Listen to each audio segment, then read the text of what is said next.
They moved them to just on the other side of the mountain. Okay?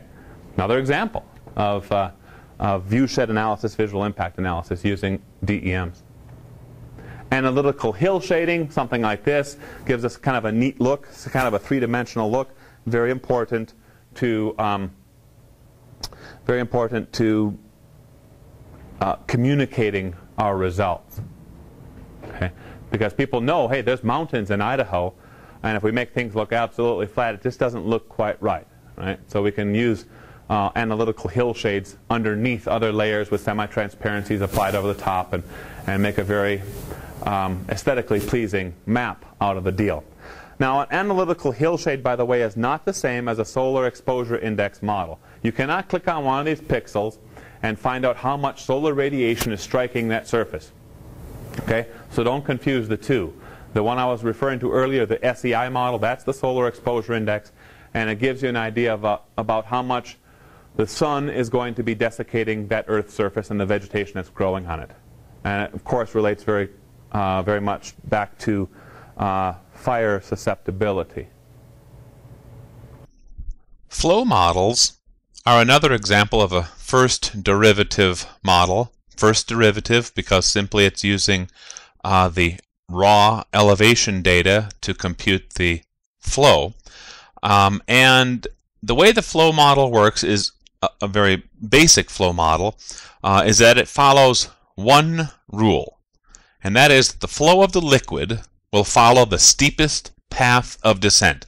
So if we look at this kernel that we see, the 3x3 neighborhood that we have up on the screen, let's assume that we have a uniform application of precipitation, water, as rain, that falls across this landscape.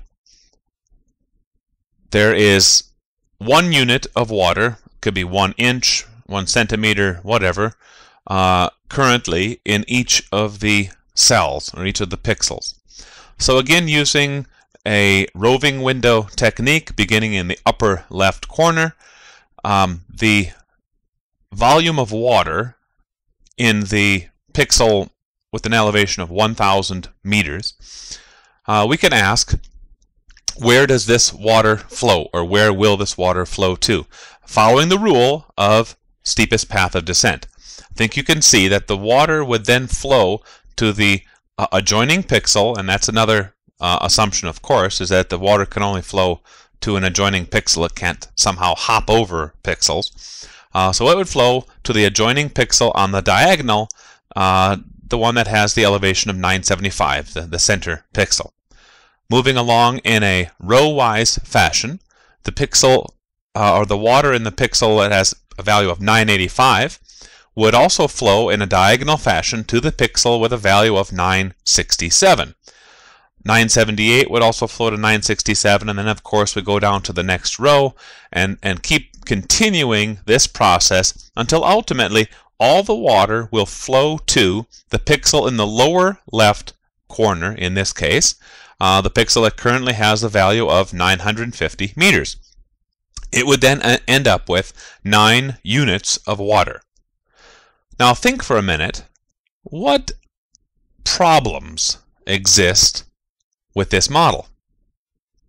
One thing you might think about is the fact that not all water that falls on the Earth's surface will flow off that land. In fact, in the semi-arid rangelands, oftentimes high proportions of the rainfall are evapotranspired. ET processes move that water, and very, very little of it flows overland into the rivers and streams or into some ponds and lakes. So that's a problem with this model. It's making the assumption that everything will flow, and that apparently the surface of the of this landscape is completely impervious to water. How about this? Does water have any height to it, if you want to call it that? Does water, in essence, will the 9 units of water sitting in that lower left pixel change the elevation of that pixel? Will it change it sufficiently enough so that the water flows back into perhaps the pixel directly to the north of the 950 pixel, the one that's marked 967? Certainly that can happen. That's a flooding type of event. And as we can see, this very simple flow model has some fairly serious limitations in its use.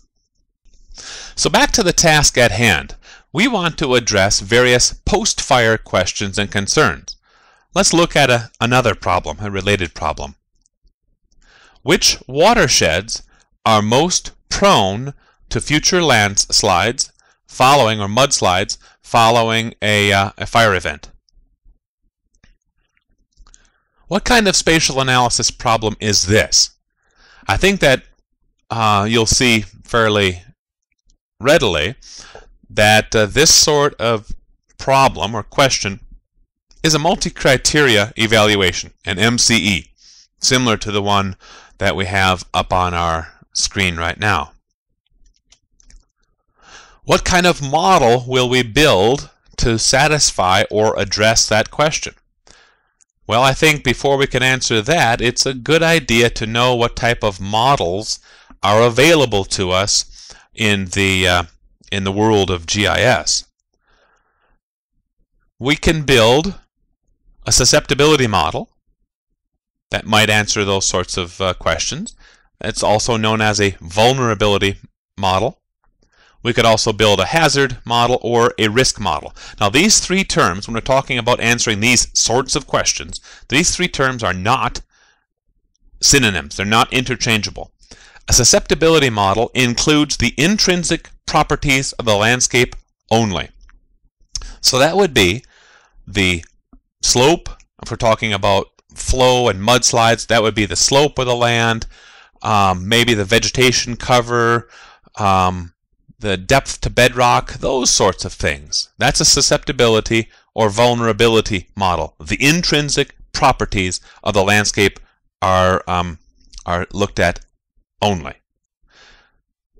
Stepping up to a hazard model, it includes the human dimension.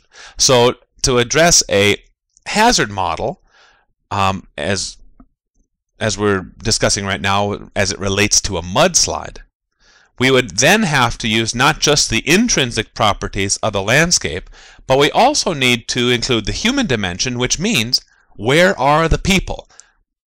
Okay, where are homes, roads, human infrastructure, the telephone lines, power lines, all that sort of stuff. A risk model is perhaps the most complex of these sorts of models, and it addresses the probability, or answers the probability, that the hazard will become an event. It includes the intrinsic properties of the landscape. It includes the human dimension. Plus, it includes the extrinsic properties that may make it actually occur. So, in our case, what is the probability that a very heavy, strong rainfall will occur before that landscape has recovered following the fire, and there's enough vegetation to hold the slopes in place, and so on and so forth?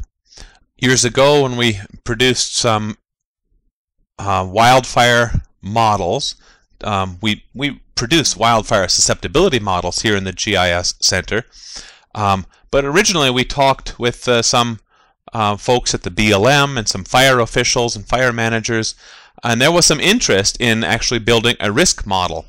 The extrinsic properties are extremely difficult, though. We have lightning events that can actually start a fire. We have the fact that some carelessness on the part of people throwing out cigarettes or matches, or sparks coming off of railroad tracks, you name it. Lots of different extrinsic properties. And it was very, very difficult to build a very good model of extrinsic properties that would then influence fire susceptibility. So we have kept all of our fire models as susceptibility or vulnerability type of models. So in our little example, as we're talking through it, let's deal with hazard. Let's see if we can deal with hazard. So each step of the previous process, remember or recall, builds upon the previous. So our model needs a full susceptibility inspection followed by a hazard assessment relative to mudslide potential. And we need to know something about the human dimension. Where are people? Where are the roads, culverts, bridges, power lines, etc. You get the idea. The cartographic model that we can use to address this question is shown on the screen here.